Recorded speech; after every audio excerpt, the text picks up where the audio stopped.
Okay, MLB players were celebrated and paid the price by baseball doesn't exist.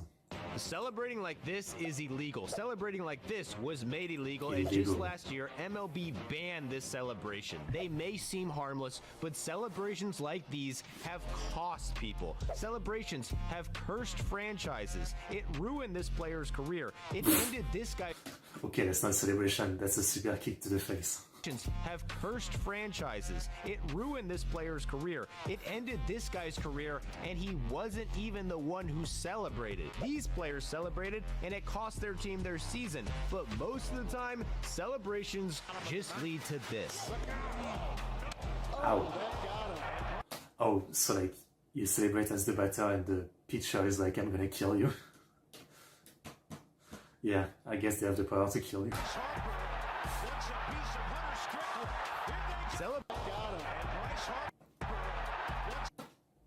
That's the worst throw of all time.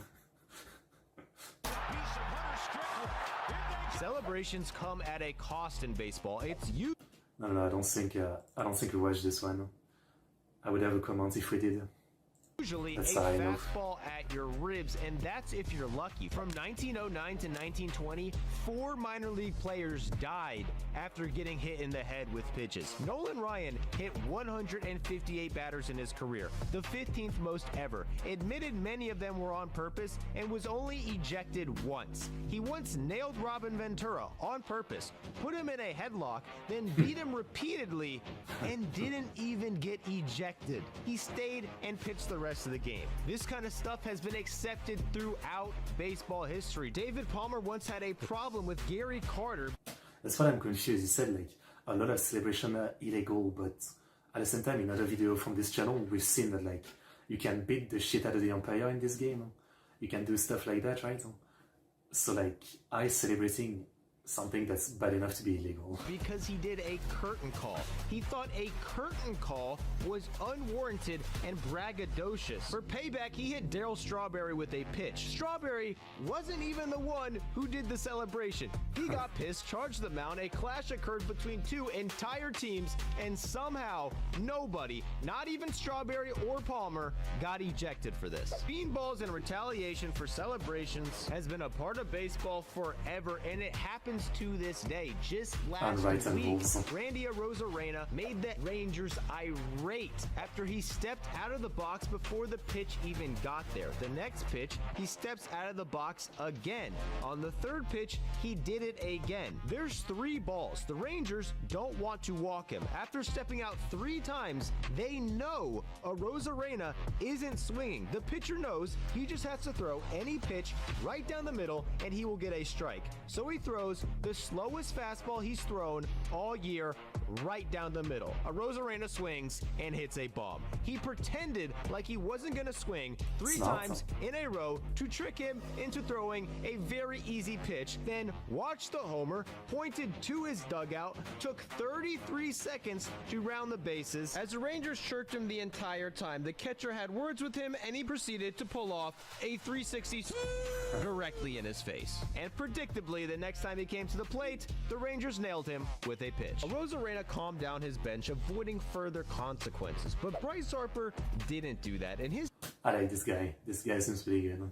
celebration ended up ending a player's career. In 2014, Bryce Harper hits this bomb off Hunter Strickland in the playoffs. A few days later, he hit another bomb off Strickland, who got mad at Harper for standing too long in the box. Strickland said something to Harper. Harper looked at him a little, then when he got to the dugout, started yelling at him. This was such a big deal for Strickland that the next time they faced each other, 3 years later, he still wanted revenge. He threw at Harper. Harper charged the mound, threw his helmet, threw punches, and everyone went crazy. Harper paid for this celebration by getting hit, but the biggest casualty was Michael Morse, his former teammate who was on the Giants at the time. During the ruckus, Morse collided with Jeff Samardzija, got a concussion, and wasn't able to play for the rest of the year. Already on the back end of his career, he never got another chance in MLB again. This concussion ended his career for good, all because of a celebration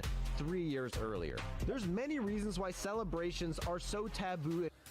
I mean, celebration, but again, if things devolve into a brawl, it's always pretty common for someone to get a concussion, so it's not surprising, yeah. In baseball compared to other sports, it dates back hundreds of years. In the early days, professional athletes weren't really a thing. If you played baseball for a living, you were pretty much seen as a degenerate. They got paid nothing, were drunk all the time, and fought constantly. Hall of Famer Cap Anson famously chased a pitcher out of a stadium with a bat. A Boston bean eater once kicked John McGraw in the face during a play at second base. This started a bash so intense that during it, someone in the stands started a fire. While the teams were fighting on the field, the fire got out of control and burned down the entire stadium. It spread across Boston and destroyed or greatly damaged over 200 buildings, and 1,900 people were left homeless. To this day, this is one of the biggest Sports, am I right? fires in Boston history. In the late 1800s, an umpire once broke a player's arm after hitting him with a bat during a game. This umpire just so happened to also be the president of the league. Yes. What I have to say is this.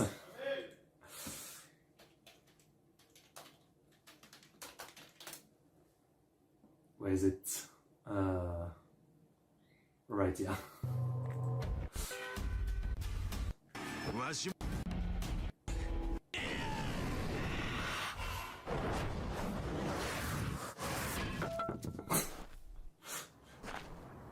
Has anyone tried that? Has anyone tried that? That's what I have to say. The president of the league filled in as an umpire and hit one of his own players with a bat while doing it. This kind of stuff was obviously bad for business, so when the National League formed in 1876, they put an emphasis on getting rid of debauchery, getting rid of drinking, getting rid of gambling, and marketing the game as a family-friendly event, going back to baseball's roots as a gentleman's game. Showing up opponents with celebrations went against this image, so celebrating became taboo. Over 100 years later, the National League is still around, and the family-friendly image they began with has been ingrained in baseball culture ever since. It's one of the many reasons celebrations are more taboo in baseball than most other sports. For example, the NCAA made... You don't know about sumo. As a fan of sumo, I don't know if you guys know, but sumo is like, it's one of the oldest sports ever, right? It's over 1,000 years old in Japan, and it's mixed with like a lot of like tradition and religious tradition.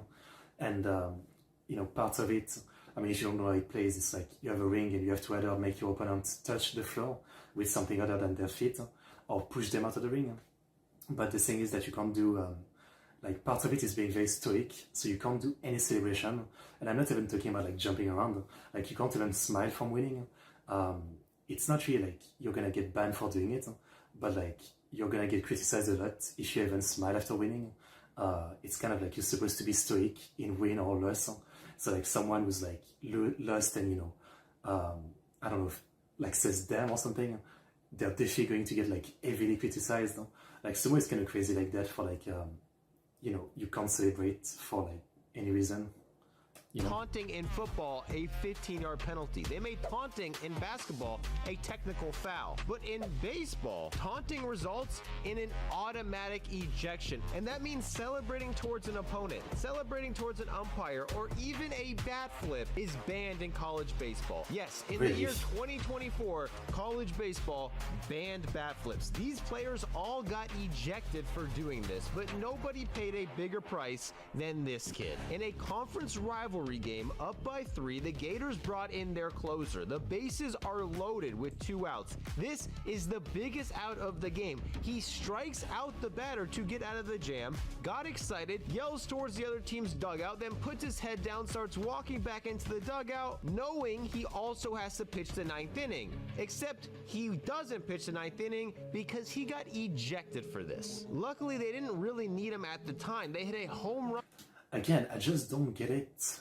Like, on one side, you're telling me that they want a family-friendly attitude, but from like so many videos we've seen, it doesn't feel like that. So it feels like kind of insane that you're getting banned for just, you know, showboating like this. That's all he did. I don't get it. I don't get it.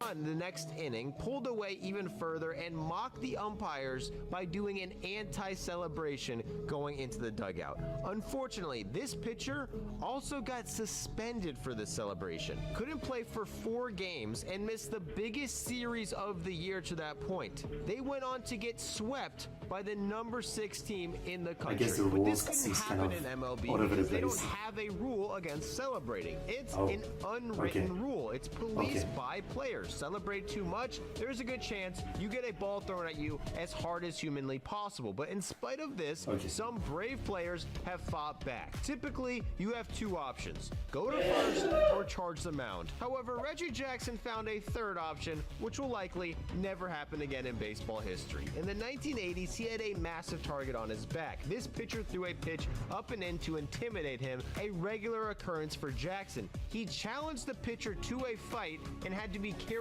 back to the dugout. But Jackson still wanted revenge, so when he came up to the plate later, he did something better. He hit a bomb, stared at it, and celebrated around the bases. Then after he touched home, he charged the mound. Reggie Jackson might be the only player in history to charge the mound after hitting a home run. Jackson got a cut under his eye and was ejected for fighting against the unwritten rules. These are rules that aren't in the rule book but are still enforced in other ways. Players used to not be able to bring their wives on the road. The Diamondbacks had an unwritten rule that allowed certain players to use the team's best bathroom. If you had less than 3 years of MLB experience, you had to use the team's bad bathroom. And unbeknownst to the Dodgers, there was even an unwritten rule against bubbles. But before we get to that, did you know there used to be an unwritten rule that banned how much lunch a player could eat? Eating too much lunch would result in a player having to run until they puke. But that was before they invented factor. I mean, some of those, maybe I understand a little bit. Like, if you eat too much, maybe you're like, you know, not feeling great and you're slower at pitching or batting or something. So maybe I understand that logic. The stuff about bringing your wife, it's maybe like the stuff that, I don't know if there's any science behind it, but like if you cum too much, you know, you're like less tense or something. That people that, you know, are basically holding it in, you know, they're more like alert or something. I think I remember like reading something like that about some sport at some point. So maybe there's something to it. I don't know. Now players don't have to worry about it as much. This meal service delivers healthy, fresh meals directly to your door. Baseball players in the 1800s would have literally killed for this, but you don't have to. You're lucky enough to live in a time with the ability to get gourmet chef-prepared, never frozen meals that can be prepared in as little as 2 minutes, brought directly to your doorstep. You have a finite amount of time on Earth, guys. Most of us don't want to waste it cooking, cleaning, and spending hours in a shopping market. Especially when you can just take 2 minutes to cook pretty much anything you want. They have over 35 meals to choose from per week. They have calorie smart meals, keto meals, protein plus meals, vegan and veggie options, not to mention the 60 plus available add-ons every week like breakfast, on-the-go lunch, snacks, and beverages. Your favorite food is probably on Factor. I would know because they've been one of the channel's longest running sponsors. I've been eating this stuff for well over a year and it not only tastes amazing, it's affordable. And right now with this deal, it's more affordable than ever. Just head to factor75.com or click the link below and use code BaseballDoesn't50 to get 50% off your first Factor box. You not only get that, you also get 20% off your next month of orders. That's code BaseballDoesn't50 at factor75.com to get 50% off your first box plus 20% off your next month of orders. Do it right now. In 2013, the Dodgers had a plan. They would win a World Series and immediately after have a foam party. Unfortunately, they lost, so the foam party was canceled, but Andre Ethier was really looking forward to the foam party, so he suggested the Dodgers get the next best thing. For months, he requested that the team get a bubble machine, and after months, they finally got a bubble machine. Eventually, the bubble machine made its way into the dugout, and then eventually they just started using the bubble machine every time time a player hit a home run and began seems dancing fun. to it. Soon enough, the entire stadium caught on and began blowing bubbles every time someone hit a home run. Then randomly, the bubble machine disappeared. MLB had stepped in and banned the bubble machine. However, Let people there have wasn't fun. an actual rule in the rule book that could justify not being able to use a bubble machine. MLB acknowledged this and just said, quote, "It just doesn't feel right." But with no actual rule, the Dodgers realized MLB couldn't do anything about it. So they brought the bubble machine back. And thanks to the Dodgers fighting back on this policy, today MLB dugouts are infested with props used to celebrate. It seems like almost every single team has a signature home. Like, so see, that seems fun. I mean, I think there's a big difference between, like, you know, I say that's a problem in many sports, right? Where, like, the governing bodies are so old and stupid that they really confuse the difference between making the sport fun, making it family friendly, and making it fair play, I guess. I don't see how, like, this kind of stupid, goofy celebration is, like, you know, like, it's such a bad thing. It's not like one of the players is, like, you know, insulting someone else's mother or something. Like, this seems fine to me. It just makes it more fun for the broadcasting, for the people watching. And yet this is the kind of thing that, like, governing body and, like, sports are always trying to, like, ban or something. It's so stupid. The signature celebration and props, yeah. Yeah, I mean, this seems a lot more fun than, yay, we scored, yay. Let me not celebrate too much or I will get banned. Yay. I don't know. This seems more fun. Fun celebration, but not every celebration is allowed. In fact, this one is banned, and many people think it cursed this team's season. In 2013, the Orioles started pieing people. After walk-offs and post-game interviews, they even pied their own fans after clinching the division in 2014. Adam Jones would pie mascots. A local pie company even began sending them real pies to use on the field. This seemed like harmless fun until 2015, when after a go-ahead two-run homer, Steve Pearce got to do a post-game interview, was pied in the face, and injured his lips. The Orioles found out about this and decided the pies were too risky. How the fuck do you injure someone with a pie? Explain that to me. I guess if you have, like, a metal, you know, plate, I guess. Off-season, they banned the team from doing it. Fans were pissed and so were the players. Adam Jones spoke out against the ban, and the first chance he got the next season, he pied Matt Wieters in the face after a walk-off in April. But once again, the Orioles put their foot down. There wasn't a pie for the rest of the year as the team had a disappointing season and an embarrassing loss in the wild card round. The next year, the team got off to a hot start. They were in first place and the pies briefly returned. Then once again, I guess the problem is that he did it too hard or something. Yeah, that's the only thing. Like, when you pie someone, try not to punch them too. Disappeared. In the meantime, with no pies, the team got destroyed and fell to last place. Then out of nowhere, in July, they got hot again. After a walk-off, a pie returned. The next week, Manny Machado got 2 pies. Then Dylan Bundy got pied 3 times after a complete game shutout. Wellington Castillo got pied by his own son. Then Mark Trumbo hit this walk-off. The Orioles, who were at one point in last place, were now only a game and a half back of a playoff spot. During his post-game interview, he was warned, looked somewhat annoyed, hit by a pie, hit by another pie, and the interview ended abruptly. Immediately after the game, news broke that the Orioles, once and for all, banned these pies for good.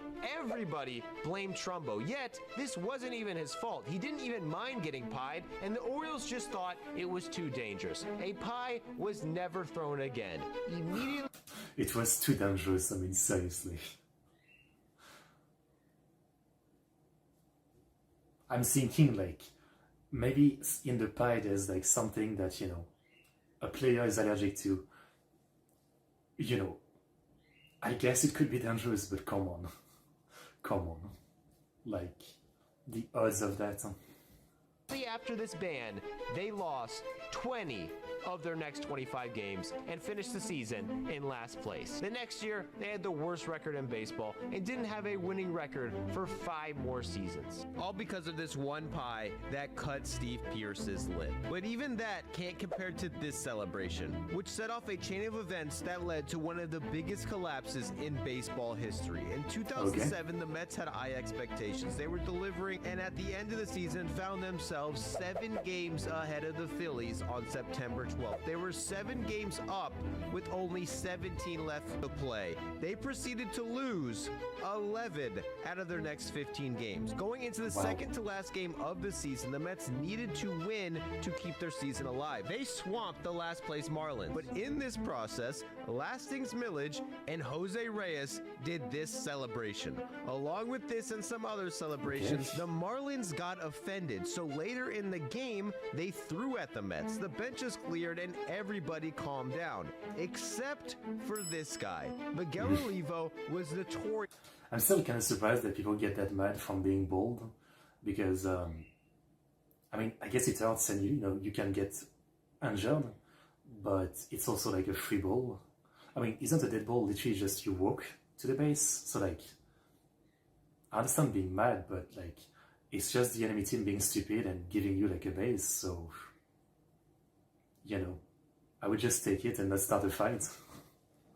For altercations, famously telling a reporter in spring training that he wanted to be a boxer like Mike Tyson, but without, quote, biting somebody's ear off. Then, several months later, got in a fight in the minor leagues and literally bit someone's ear off. Olivo never played in MLB again after that. But in 2007, he was in his prime and unhappy with Jose Reyes, who he was actually friends with from the Dominican Republic. Reyes was talking to the Marlins, joking around. Olivo didn't think it was funny, charged him, and started an all-out clash. This is happening the day before the last game of the season. A game that if the Mets lose would seal one of the biggest collapses in history. It should be an easy win. They're playing a last place team on the last day of a season. A team like this would typically just want the season to end. But because of this beef, the Marlins were extremely motivated. They hated the Mets and say this fired them up. So in the very last game of the season, in the very first inning, they scored 7 runs against future Hall of Famer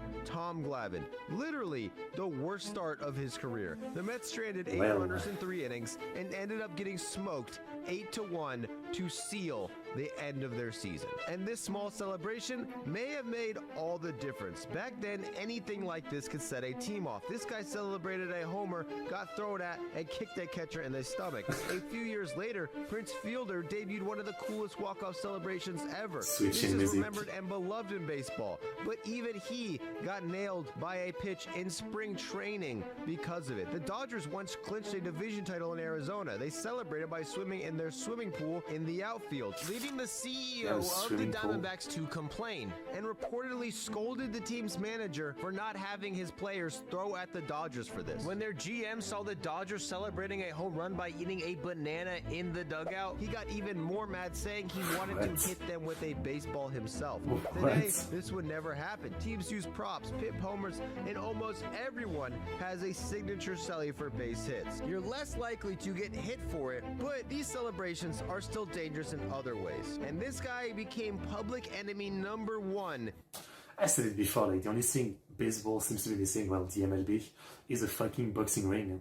Like, anytime someone is mad at someone else, just put them in a boxing ring, you know, like, pause the game and have a boxing match, and that's the only thing that's missing. In his own country because of it. King Bak-ho became one of the most controversial players in Korea after he was caught on camera chewing gum and looking disinterested while losing in the 2020 Olympics. Losing was so embarrassing for Korea that this was national news. So leading up to the WBC, Korea and King Bak-ho were determined to fix their image. The team fell behind in their first game and needed a rally. And in the 7th, when the team needed him most, King Bak-ho hit a clutch double, celebrated, came off the bag by an inch, and was tagged out. The next batter got a hit that would have scored King Bak-ho if he hadn't got out at second, and since Korea ended up losing by 1 run, that was the difference. To make matters worse, Korea ended up not making it out of pool play. If they would have won this game, they would have made it out of pool play, meaning